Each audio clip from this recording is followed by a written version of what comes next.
Hey guys, welcome back. Today we'll be talking about The Breakfast Club. Now, Jared here has taken a long-term leave, so I'll be filling in for him today. Wait a minute. Wait. Looks Wait, like he's back. hold on, That wait. was pretty fast. I'm back. I'm sorry. What were you telling them? I just had to go to the bathroom. I wasn't telling them anything, nothing in particular. Okay. Did you say hello to them already? Sure. Alright, well, well, either way, welcome back. My name's Jared. Welcome back to the Triple J Studios podcast. And today we're joined with a very new guest, Jonathan. Hey guys. So Jonathan is a close friend of mine, and today we're going to be talking about The Breakfast Club.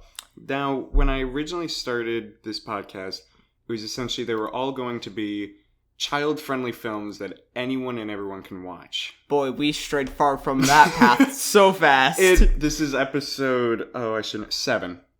How do you forget how many Look, times I we streamed? forgot. This is a podcast, not a stream. It's still streaming live. Fair point. But either way, yes. So this was a very interesting film we had to do since, of course, it is rated R. I still feel like we are able to talk about this film while discussing many of its darker parts while keeping it PG rated in a sense. Like, for instance, I don't know if you listened to it, but David and I, on the last podcast, we talked about E.T. and in that we discussed terrorism and depression and all of that type of stuff. It was still a child film, but we were able to talk about those in a mild manner. So that's what we're talking about here. But yes, in this film, there are many darker tones that we will be trying to lighten the mood a little. So the film, of course, was directed by John Hughes, which I don't know if you've seen this, Ferris Bueller's Day Off, National Lampoon Family Vacation. Ferris Bueller, the kid who didn't want to go to school and he took the day off. He was the cool kid, man. He did his senior skip day so early. Let me tell you that, Matt. Day one, and he's like, I'm out of here. Oh. So John Hughes, he made a lot of different films, 16 Candles, all of these very well-known classics. His first film was actually in 1980, and it was a documentary on Nikola Tesla, who was the inventor of the Tesla coil and all of that. He was also the guy that wanted to create a death machine. Why would you want to create a death machine? I mean... Yeah, I mean, how do you get the legal, requirements for that? I'm pretty sure at least everyone once in a while has thought about, a type of machine, but a death machine? So safety protocols mean literally nothing to this thing. Oh, nothing. If he went to the government, he'd probably be kicked out on day one. So yes, John Hughes made it. And fun fact, he created the entire script in only 2 days. Wait, seriously? A draft of the entire script. Oh, a draft. Yeah, so in 2 days. And the company Universal was actually very skeptical about him wanting to make this film. Needless to say, they all thought it would be expensive, and he wasn't well known at the time. As of now, the only things he really had under his belt were National Lampoon Family Vacation and 16 Candles. So not much to work with. Not much, and they weren't considered classics yet, so they were skeptical. But he did make an agreement. He said, I'll make a film on $1 million, and it'll be shot in one location. And they agreed to it. So again, budget $1 million. It received $51.5 million, so I'd say pretty good. And for it turning out to be a classic, I think he did a very good job. It did. In fact, in 2016, the National Film Registry, which is essentially, in level of importance, you have the Oscars and you have the film industry right above it. Because they, with the Library of Congress, they deemed it, quote, culturally, historically, and aesthetically significant. Wait, the government? Not the government, but the Library of Congress. Oh, so okay. Essentially. So, close enough. Close enough. In the sense that they deemed it important. So, just to give you an idea of what that means, Cinderella, the 1951, that was introduced in 2018. It was deemed all of that stuff.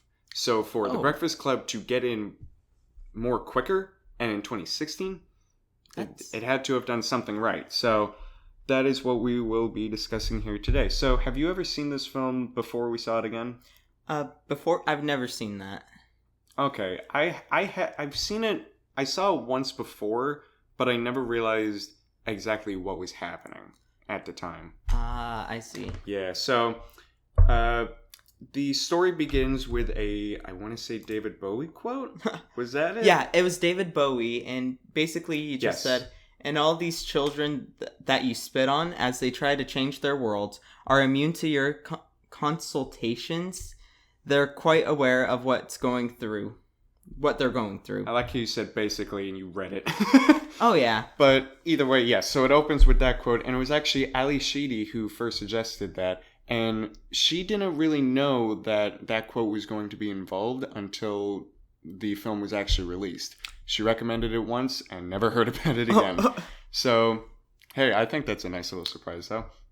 And we are introduced to our 5 different characters who are Brian, the geek, John, who's the rebel, Claire, who's the stuck-up rich princess girl. She was, yeah. How would you describe her? I mean... Rich, snotty family? Essentially. Yeah. Allison, the outcast, and then Andrew, the wrestler. Now, I was also going through all of the different posters that they had, and you've seen modern posters today, right, of different films? Oh yeah, like Star Wars, Star Wars, Boss Baby, all of that type of Boss stuff. Baby. I don't know, I'm trying to think of films real quick. Spider-Man Far From Home, things like that. Yeah. They mainly have this idea that the less words you have on screen, better you're doing. You're not doing too bad and you're doing good. This one caught me off guard because how much was actually on the script. And it reads, they only met once, but it changed their lives forever. They were 5 total strangers with nothing in common, meeting for the first time. A brain, a beauty... Oh yeah, that would have been a better way. Oh no. A brain, a beauty, a jock, a rebel, and a recluse. Before the day was over, they broke the rules, bared their souls, and touched each other in a way that they never dreamed possible. That's fine and dandy, but that's really long. They could have left it as the first line. You know, I think. What I wonder is if someone actually stopped by and read all of that, because the poster is like super tiny in the print size. Like, right, they're not going to like print it super big because then it cuts out from the photo. Exactly. So yeah, you are right. I wonder who actually took the time, which I'm sure there were. And of course. And I'm sure after this we'll hear plenty of people, I already did. It's like, yeah, okay. Sure, whatever. So it's a Saturday on March 24th in 1984, and all of these children, they have Saturday detention. I've never heard of that before. You know, I think our school actually tried to do that at one point in time, but I don't think it worked. The school we go to? Yeah, I think I think they tried, but I don't think it worked. Because no one showed up? I mean... I get the feeling that's what happened. Probably. But I didn't know that. So they all gather into their school library where the assistant principal, Richard Vernon, he says, you can't talk, you can't move, you can't do anything, you can't sleep, and don't breathe, don't blink, yeah. Don't do anything. If you even think about any of that, no thinking, and you got to be here till 4 p.m., and they have to write a 1,000-word essay on who they think they are. So, okay. Yeah, I mean, which is essentially the overall question of the movie. And they had detention pretty tough, though. Meanwhile, now, students at any school just basically sit at detention and do nothing. Exactly, yeah. It's one of those, you mainly sit there, you think about what you did for an hour. These people had to be there from 7 to 4, which is a full school day, but... At least they were assigned a task to do, I mean... But in fairness... Did they do it? No. Oh, of course they didn't, but it's a 1980s film. But at the same point, 1,000 words isn't that much. That's like maybe 2 pages. You're right, that isn't that much, but also still something. Also, if they had the same things we did now, I bet they would go online and go, how to extend sentences from like, I did a bad to suddenly, in my recent discoveries of a human. Like, they would just extend it crazy. In my research.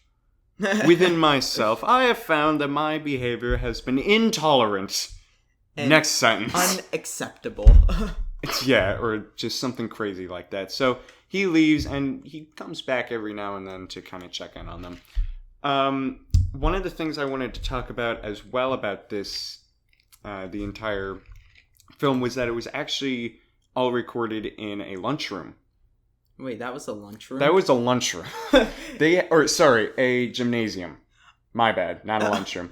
So I'm like, wait a second. They were asking to go to the cafeteria the whole time. Meanwhile, they were just already there. Because at one point in the movie, they asked to go to the cafeteria to eat, but if it was in the lunchroom, they would have already been in there. Right, that's why I was like, did they just clean it out? No, so they went to a high school that was closed in 1981, so it was 3 years later, and they realized that the library was actually kind of small, and they couldn't figure out just exactly how to record all of it.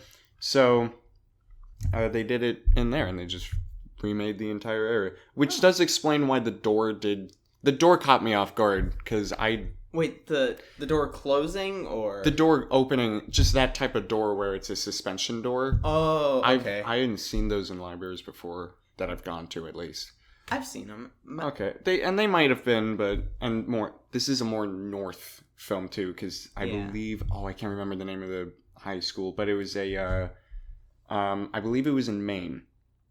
Essentially, I don't know, but so all of our characters come in, and what do they do next? So all of our characters come in, they sit down.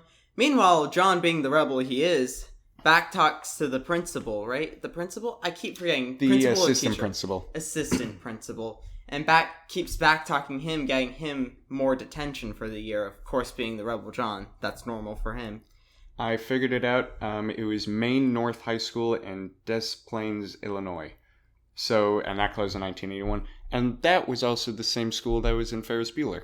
Wait, really? Yeah. he used the inside and outside as well. So, hey, if he has a school, use it. So, hey, it worked. So I thought Ferris Bueller just skipped school, though. Fair point. But yeah, so John gets how many weeks of detention? Do you remember? I believe it was 2 months. Yep. By the final. Yep. Because I remember the geek, Brian, just saying, oh yeah, that's 7. Now 8. Yeah, and he goes, it's 8. Actually, sir, it was 7. Zip it. Was I think what he said. Zip it, kid. So, yes, he does get 8 weekends of detention, which, you think about it, after the school day is over, or this detention thing is over, you gotta think that's still another 8 more detentions. Yeah. So for Johnny, at least. For Johnny, at least. So. Oh, wait, no, just John, not Johnny. My bad. Yeah. Now, the outcast, Allison, I wanted to touch base on her for a little bit because she does not talk for the first 33 minutes of the film. Speaking of which, just for you guys who are out there that don't know, Allison is the outcast of the society, basically. If you look up a poster, she'll be the one on the far left wearing black and all kind of like the dark one. But, yeah, so I want to touch base on her because what were your thoughts when she was first on screen? All that really comes to my mind is the lunch scene where she's just there eating that disgusting sandwich. Oh, I don't know what you're talking about. It's bread with plenty of pixie sticks, and then with Captain Crunch. Yeah, what are you talking about? Don't knock it till you try it. I'll knock it right off the bat. I'm not getting diabetes. Fair enough. So. Yes, and then also when she was drawing the bridge, and she used her danger for hair. Oh yeah, that was Parmesan cheese. That was Parmesan cheese. I mean, dandruff and Parmesan look very similar to one another. Yes, in fairness, just so everyone knows, I'm getting all of this from the special DVD that they released in 2015 for the 30th anniversary. Oh, yeah, they released. Wow. Yeah, that's how they got more money. But yeah, so they start passing the time and they start talking, and a lot of the conversations they have revolve around what I would call just quick one-shot questions of like, what do you want to be when you grow up? And they're able to make a 10-minute segment off of it. That just leads to like Brian the geek just like trying to say, yeah, I failed my woodwork project. We'll get to that later because that's a scene that I want to talk about more in depth later. But to be continued. But yes, so they start talking about their relationships with their parents, which was a difficult scene to watch, I'd say. not difficult, but more in the sense of like it did elaborate on the characters and why. Yeah, they acted especially that with way. Johnny. That gave us like a huge insight on his life. I mean, Yeah, his dad. especially for him to go from joking to suddenly just real. Serious. Yeah, it was a bit. It took me off guard a little. And then you had what were some of the other questions? It was well, at one point he leaves the room just completely. Oh yeah, Um, he's thrown in there by the vice principal. Yep, after he's caught because they all went to his locker to go get some marijuana. Yeah, Or some Mary Jane, as I've heard people call it. I've never heard someone call it that, nor will I ever. Me until neither, now. but I absolutely love it because it sounds like a fake. Like if you were like a fake cop type of person, of like, hey, who's smoking the Mary Jane here? You know that just like pops in my mind, like just Spider-Man and Marvel and Oh, Mary yeah. Jane, and that just Oh. isn't right. That just isn't right. Let me tell you that much. Yeah, that's where she got her now. But either way, yeah. So they go there, and John is thrown into, I guess, the custodial closet. He's thrown into the closet. Yes, and then he's also threatened by the vice principal, which is... Which, what did you think? So, okay, so describing the scene real quick. So the vice principal's just basically had enough of him, throws John into a custodian closet away from, like, the library that they're supposed to be in, and locks him in there. Mm-hmm. So what happens inside the closet, the vice principal just threatens John and tells him to hit him. So yeah, he's like, I just need one shot. So he could get in trouble, and he could get kicked out of school or expelled or even arrested even for domestic abuse. Yeah, I don't know enough about teacher laws and all of that, but yeah, more in the sense he was essentially doing that for the prime reason of he wants to expel this kid. Yeah, and he said, like, you're a liar, no one's gonna believe you, everyone's gonna believe my word over yours. Yeah, and even the music is intense in that moment. Yeah, like that had to be a very difficult scene to pitch to everyone in a meeting of like, okay, then the teacher's gonna threaten the kid. And another thing we need to go over is Johnny's facial expressions during this. He didn't really speak much in the closet. He did, I think, a fantastic job of acting out exactly how this character would, because he didn't have this angry face, but it was more confused and concerned for him. In my opinion, it was more of a scared face, like, scared of him doing it, like, if he actually did it, because there was some restraint in John not hitting him. Now, and I'm just playing devil's advocate here, John did do, from the background we can receive, John did do a lot of illegal things. Illegal things, for lack of a better word. He has a very rich vocabulary. Very unrefined. Yes, we'll call it that. And he plays pranks on him. At one point, he takes the screw out of the door. So closing the door. Yep. So, again, I think the name Rebel does suit Johnny. Suit him. John. We'll call him Johnny for short. Short. Yeah. Quotations. Okay. But yeah, I think he definitely did play that role very well. When he auditioned to play John, he actually went there as character. So he wore the clothes that he did in the film as well. And they actually called him in right around the time when he was starting to get rambunctious in the waiting room, because he was so dedicated to this character. So if he's that dedicated, I think he deserved the role, and he definitely did a very good job. Real quick, did John Hughes actually go to school to study, or am I thinking of a different movie? School to study? Like, he took time, went back to high school, like, just to observe, like, the cliques and everything? No, I know who you're talking about. I can't remember, but I know it wasn't him, I think. Okay, so just making sure. Yeah, it was someone else. If I can remember it, I'll let you know. But, yeah, so John did the person that played John did a very well job. Yes. And then we continue, and they eventually start to smoke marijuana. Which, I'm just letting you know right now, and for everyone at home, the only person who didn't smoke it was Allison. Which was odd. Yeah, which was odd, because Brian, the geek, just goes in there and just loses self-control. I thought she would have been the first. I thought Allison would have been the first, but Brian, no, he just like followed him third.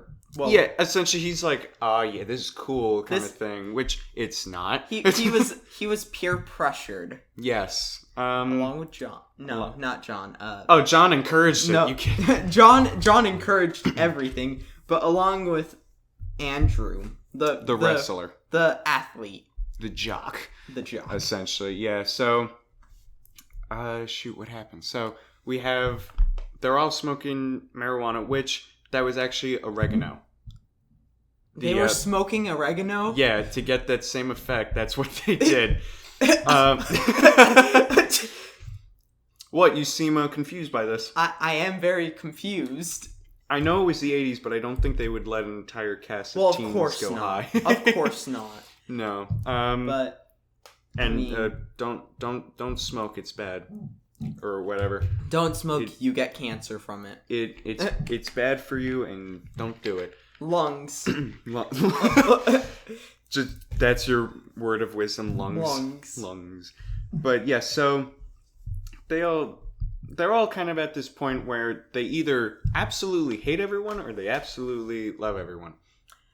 I mean, it flips around. Allison doesn't really have many lines. Like, she doesn't speak for the first 33 minutes of the film. Yeah, no. Do you realize her first thing that came out of her mouth was eep, and then she just kind of slammed her head on the ground. Yeah, and then she also started just to like make noises. Well, yeah, and that's what I mean. Pursuing the weirdness. Which, yeah, I get that she was supposed to be an outcast, and that was her main role throughout the entire film. But that was just weird. At certain points, it became odd, and then she dumps her purse, and there's plenty of stuff in there. Plenty of stuff. She just kind of like ran away from home, essentially. That part was confusing, because it mentions her running away, but not really, because her doing it for attention. Right, it was more of like she ran away from home.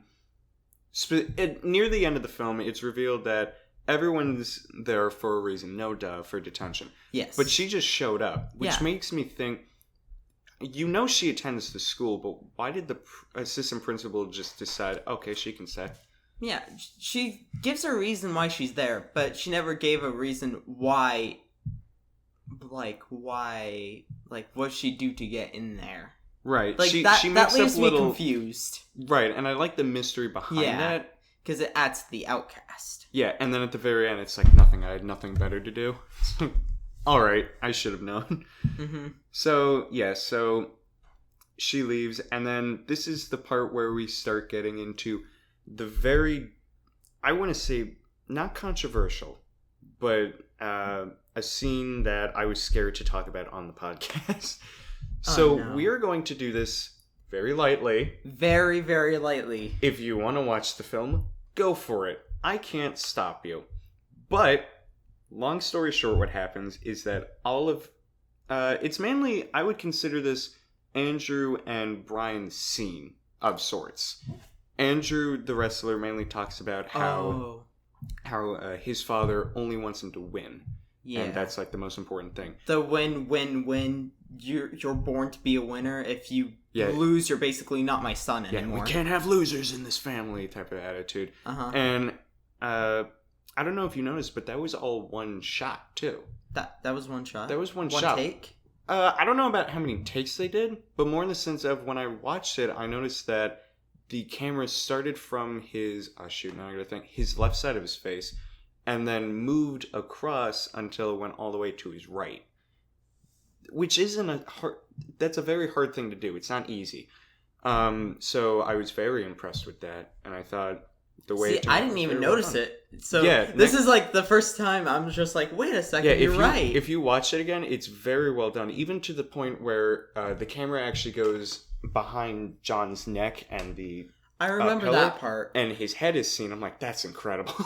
So the camera work was extremely well done in this film. And yeah, there's plenty of other examples of that, like when John is crawling through the ceiling and all of those type of scenes.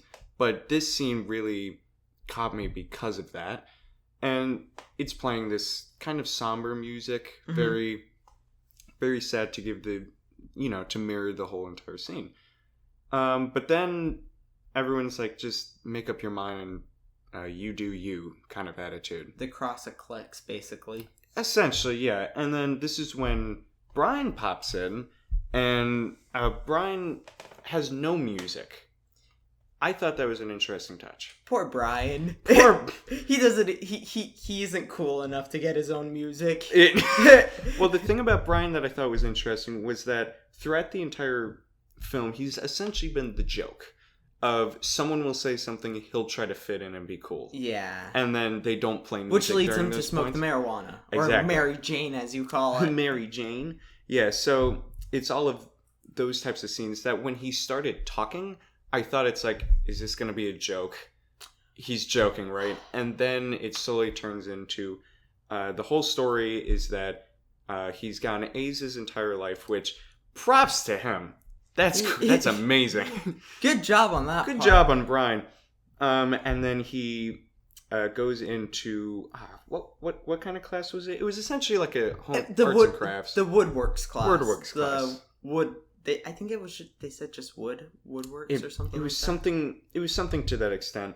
And then he has to make this kind of lamp. This lantern lamp. Yeah. And it had a little elephant, and when you pulled the trunk, the light was supposed to turn on, but it didn't. So he essentially does things that I don't want to talk about on the podcast. Yeah. If you want to watch that, be my guest. But it gets a little dark. A little too dark that I don't feel comfortable talking about it on this. So either way, they all oddly laugh over it. Yeah, they laugh over him because basically... They laugh over it because of what happened at the end. Of what happened and of how it became, because he got a 0 basically, and how he felt... Well, it was his first F. Yeah, it was his first failure, which everyone's going to have at one point or another. Exactly. Yeah. But he just couldn't figure out how to cope with it. Right, because he's only had A's and his parents are all about grades. That's the only thing they can have, type of thing. Mm-hmm. And I didn't. John Hughes makes a cameo as his father. Wait, really? Yeah, when they're all driving up. See, I'm really bad with directors and actors like names, and faces. So if I were to see one in public, I would probably just pass right by them. Oh, yeah, no, I had to look that up, because when I first saw it, I'm like, I think that's John Hughes. And also on the license plate it said EMC2. E equals MC squared. So I'm like, it's a pun! Yes! Type of thing. I didn't even notice that. Yep, it was right in the front, and I loved it. But yeah, it just shows of how much each character is so dedicated to their role. Or their clique. In fact, we never even talked about the opening in the sense of the 4 of them. They do walk up and they're all there. They all come with their parent, and their parent quickly explains exactly who except they are. Johnny. Except John, who just walks in. Yeah, he nearly gets hit by a car, so he's the cool kid. Mm-hmm. So he's the rebel already. He's the rebel already, and we don't even know his name yet. So, yes, so they all... that was essentially the beginning. There wasn't much to talk about there because I wanted to talk more about them other than the parents. But, yes, it is... It's one of those debates of whether or not it is the parents' fault or the child's fault, of which I'm not qualified to answer. Well, it's a bit of both, I would say. Mm-hmm. It's a bit of theirs, bit of them. Right, because it's essentially, you're both living, hopefully, in the same household, so you see each other every day. So, most of the time, someone will, like, in 90s films at least, it was a big cliche of, like, don't turn into your parents, but more in the sense, your parents do influence you. Yeah. In that sense. A lot of my humor came from my dad, a lot of my knowledge came from both of them.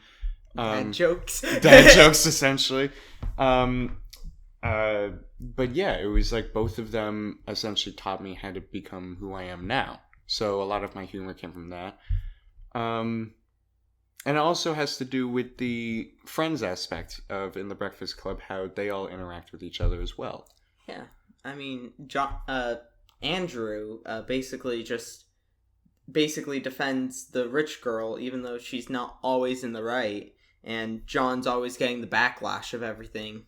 Right. But he also, in his playing devil's advocate as well, he does cause issues as well. Mm-hmm. And pushes things far past the point.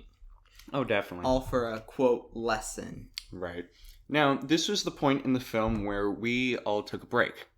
And I didn't tell you about this part because I'm still trying to figure out how exactly I want to do it. But I did it with David last time and we had fun. We decided to put ourselves in the characters or put ourselves in the film, essentially. Yeah. So, in The Breakfast Club, who do you think you would be, per se? And who do you think you would hang out the most Now, with? I'm definitely not a rebel, and I'm definitely not a wrestler. So, it would probably be Brian, the geek. Okay. And, so you would hang out with Brian, mostly? Yeah. Yeah. Seems about right. Because I'm not one to argue with another person, nor am I good at it. And I'm not really athletic, so... Yeah, I mean, I've done sports in the past, don't get me wrong. Right. But not so much I would stick around with Andrew 100% of the time. Right. I'm probably on the same boat of that if I was there. I feel like I would be almost a mixture of Allison and Brian. More in the sense of not Allison being all quiet and mysterious and all that, but more in the sense of her weird personality. Yeah. Especially... Fluctuations. Right. Because with like stable 1 minute, unstable the other. Well, no. No, just kidding. Not that. Just kidding. But with like, I feel like I could get along with Brian just as much as I could with Allison at the same point. So yeah, that's essentially where the little break segment is. So we keep going, and then we just finished this scene where they're all going through, and they all realize that essentially that even though they're all different, they're all weird. They learn how to coexist. Essentially, they're all able to actually understand each other and be able to work together. And this is where we get our 80s music scene. Oh, you can't have an 80s film without a montage and a music scene. And that song was have you heard of the song before? I actually haven't. This was actually my first time watching The Breakfast Club, by the way. Okay, well, the song was called Don't You Forget About Me. Oh, wait. Don't You Forget About Me. Yeah, that song. That was actually made specifically for the film. Oh, I actually didn't know that. It was also their only number one. That was it. Oh, man, feels bad. One-hit wonders. One-hit wonder, but it's a very good one-hit wonder. And it was called Simple Minds. Mm-hmm. And yeah, that's essentially the song known throughout the entire film. Now let's take a moment real quick to mention an honorable mention of the movie for the music is when they just started whistling. I believe it was like General Boogaloo. All right. Yeah. Yeah. Yeah. At first I'm like, that sounds like the YMCA. Oh, that would have been much better. I could see John doing the whole movements. But yeah, so a lot of different song choices that I think all kind of fit together, more or less. I was surprised there wasn't a David Bowie song. You're not wrong, because they put a David Bowie quote. They put a quote there, but there wasn't a song. And I might be wrong. I don't know music that well, but I'm almost certain that David Bowie doesn't have a song in this, and I'm checking right now. Yeah, there's no David Bowie song. No David Bowie. Tis a shame. But Tis is a shame.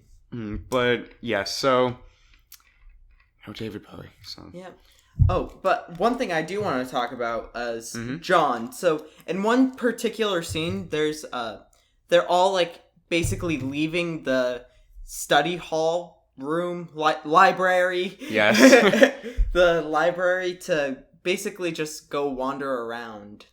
No, we talked about that because then John went to go and get the marijuana.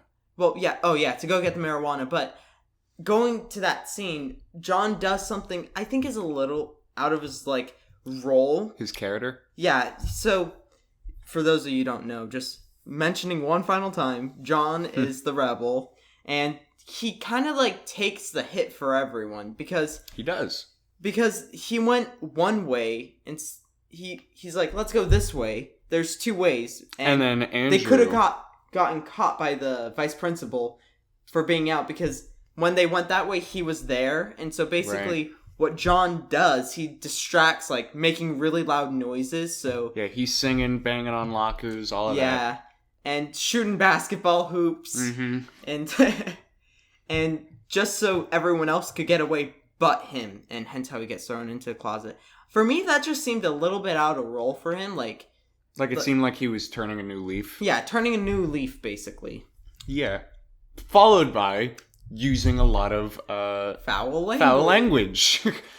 Unrefined. Yeah, that's what we said. So, going back to where we were, they have the little dance number and they're all happy. The montage. And then this is where Claire and Allison begin to bond a little, and Claire gives Allison a little makeover. Yeah. Multiple questions. Yeah. In the movie, they're not seen much together, per se. They're just... It just happened. It's like one of those things like, yeah, this happened now. Yeah, it's like, okay, sure, fine. And then she was able to bring makeup to detention. Okay, whatever. And new clothes. Like, okay, whatever. What happened there? I mean, come to think of it, it could have just been, what's it called? From Allison's bag. But I kind of doubt it, because it didn't look like any of the clothes. We didn't see it in the bag when she dumped it. Yeah. And the bag was empty. She proved that by just saying it was. So, it was very interesting with all of that. But, Andrew starts taking a liking to her. I thought it would have been Brian, but okay. Spoiler alert, Brian doesn't get the girl. Oh yeah, Brian doesn't get anyone. Poor Brian. Poor Brian. He's alone. He's alone. Well, maybe. He took one for the team. Yeah. I don't know. He'll find love one day. Hopefully. Stay hopeful, Brian. But yeah, Andrew starts kind of going like, oh, maybe Allison isn't that bad. Mm-hmm. So, based on looks, which you shouldn't do. Don't do that ever. Personality first. I don't care if it's a guy or a girl. But either way, very off-putting. Which, as you were saying with John, I thought that was out of character for Andrew. Andrew seemed like the... of course, they all seemed like you were sitting there and you're like, okay, Andrew's gonna be with Claire and Allison's gonna be with Brian type of thing, and John will be the one alone. On the contrary, it's everything reverse, essentially, where at the very end, we'll talk about that later. Yes. So she has a little makeover, and this is right around the time where Claire asks Brian to just make a letter in general. Yeah, which seemed like everything was reversing what they've built upon. Exactly. Which Brian does mention. Yeah, he goes like, isn't this just everything the complete opposite of what we were learning? Yeah, it's okay though.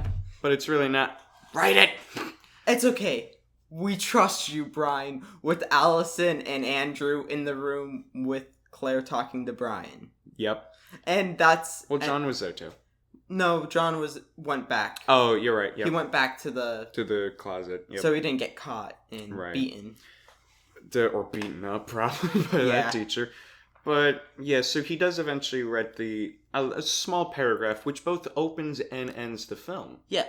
Yes, with following the scene of everyone hooking up, except Brian. Poor Brian. Poor Brian, yeah. John and Allison get together, or John and Claire get together, and Allison and Andrew get together.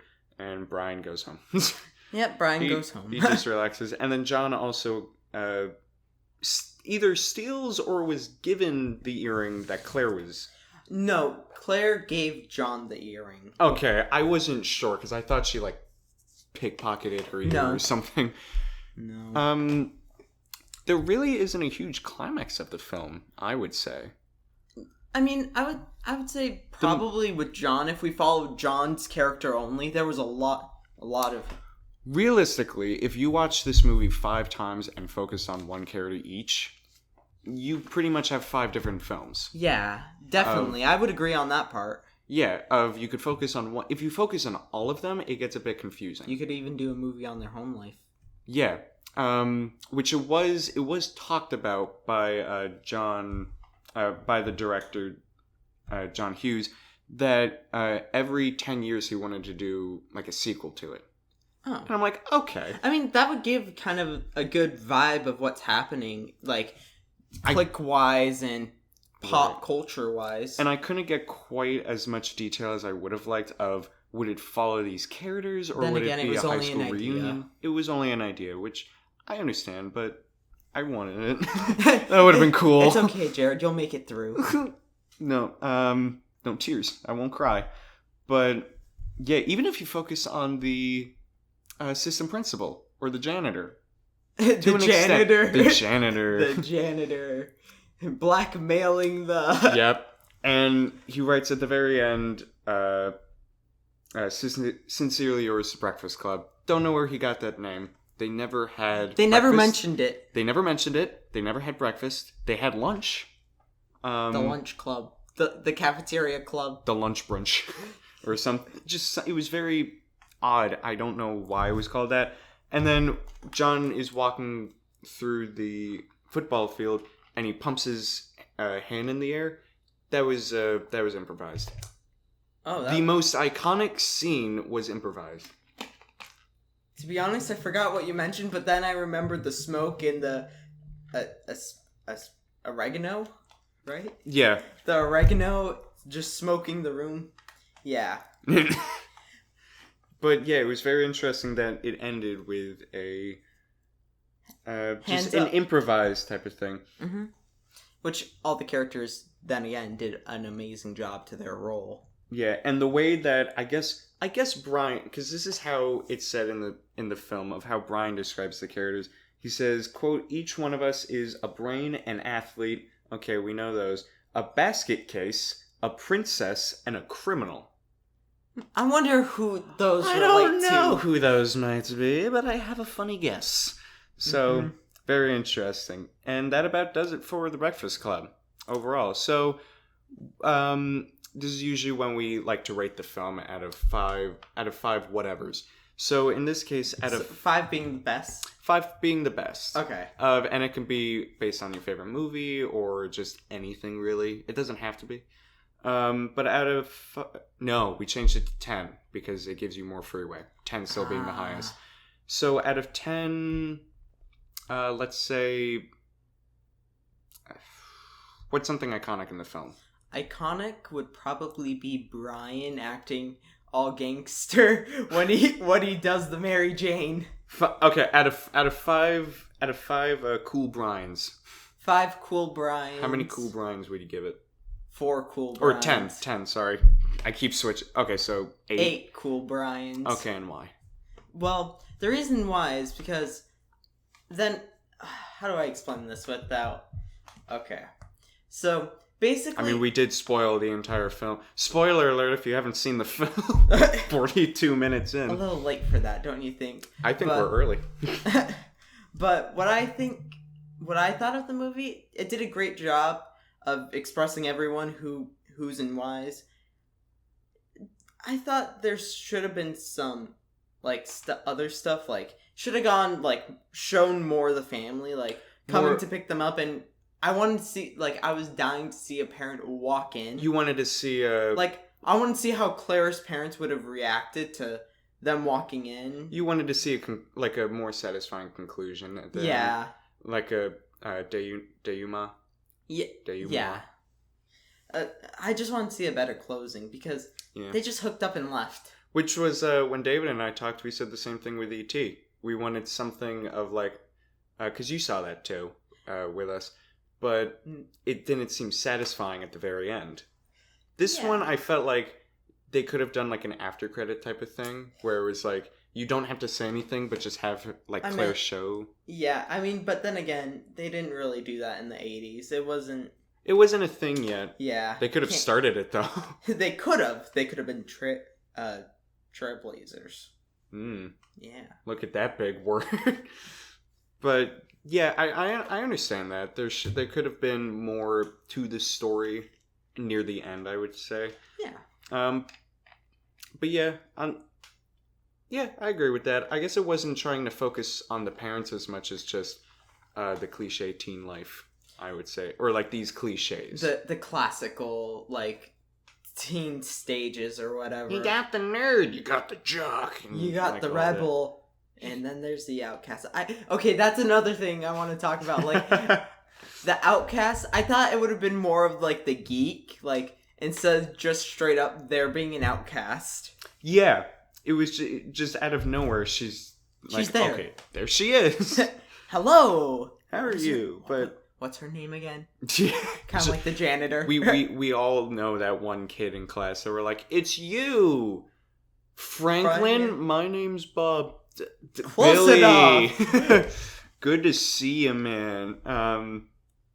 But yeah, it was very, very interesting. Out of 10 Cool Brines, I'm gonna give this 7 Cool Brines. 7 Cool Brines? Why is that? Don't you interview me now? Hey. That's true. I'm You asking. did open up the podcast, so This is my podcast now. this is your podcast episode. Shoot. Guys, leave a like. Yeah. But either way, yes. So the reason I would give that is because essentially, not to steal your thing, but more in the sense of I would want a more like I would have wanted to see them walk to school or something, even if they went like see them "Hey, how with you their doing?" friends. Exactly. Yeah. See them with their friends. See and what then, their group would be like. I mean, it talks about Andrew's group, and well, they all have a conversation about like after this, are we gonna see each other again? And Claire immediately goes, "Nope," and they're just going John to uses more of his language. John and his unrefined. You really like unrefined. Hey, It's a good word. I gotta stick to it. Yeah, you said it once, you gotta say it the full time. But I would have liked that. I would have liked to have known more about Allison, personally. Yeah, I would have wanted. very mysterious character again. There's being mysterious, and there's just wanting more out of a character. Yeah. Like I felt like she could have They done borderline that super close. so much. She doesn't talk for 2/3 of or 1/3 of the film. Yeah. Like that's a lot for a character. Then again, she doesn't talk much at all. She doesn't talk that much, but when she does talk, it's funny. Creepy. It's funny or it's creepy. There's no like mid ground. I thought it was all creepy. A lot of uncomfortable laughs were heard. Yeah. But yeah, so I would have liked to have known more about her. Other than that, I felt like it was a very well done film. Very well done film. And Don't get me wrong. A lot of critics have decided that this is his film in essence. Essentially, this was the film that put him on the map, Definitely. for lack of a better word. For $1 million budget, yeah, that put him on the map. For $1 million, like that's pretty good. And to think, you go from $1 million to tell this fantastic story to The Lion King, which was over $290 million, just to do that. The live action. Yeah, they both No. tell a good story, but it's the fact that money doesn't play into how much it is. Yeah. Like, do you remember my short films, Walter and Ross? Yeah. I want to say, okay, across all 3 of them, I made nothing from them, needless to say, but more in the sense that I want to say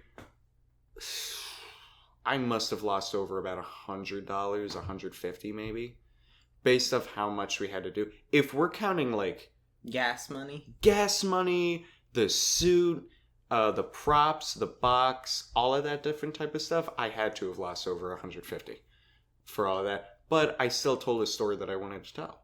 I mean, it was a good story. Check it out, guys. Shameless Short- self-plug. Short plug-in. No, but Hey, the guest is doing it. It's not you. So That's true. It looks better. right. Am I right, guys? But yeah, it's still, money doesn't have to play into a story. It can. Like Definitely could. Definitely could. But Take from Claire's perspective. Claire's perspective, definitely. But yeah, overall, I'd say that it just about does it. So usually, what's been happening on these things is that I tell like a bad joke that you've heard countless times, and then usually the guest leaves. But no, I'm not dealing with it anymore. We're changing it up. You're not leaving. I'm leaving. Oh, well. You can't get me back. Well. See you later. Thanks for watching. Well. Love you guys. Bye. Well, ending the stream here, or podcast, as Jared likes to call it. It's a podcast. Podcast, again. I think it's time we end it here, so thank you for joining me today, guys. He's leaving. No, I'm not. No. Why are you pushing me out? Bye, Jared.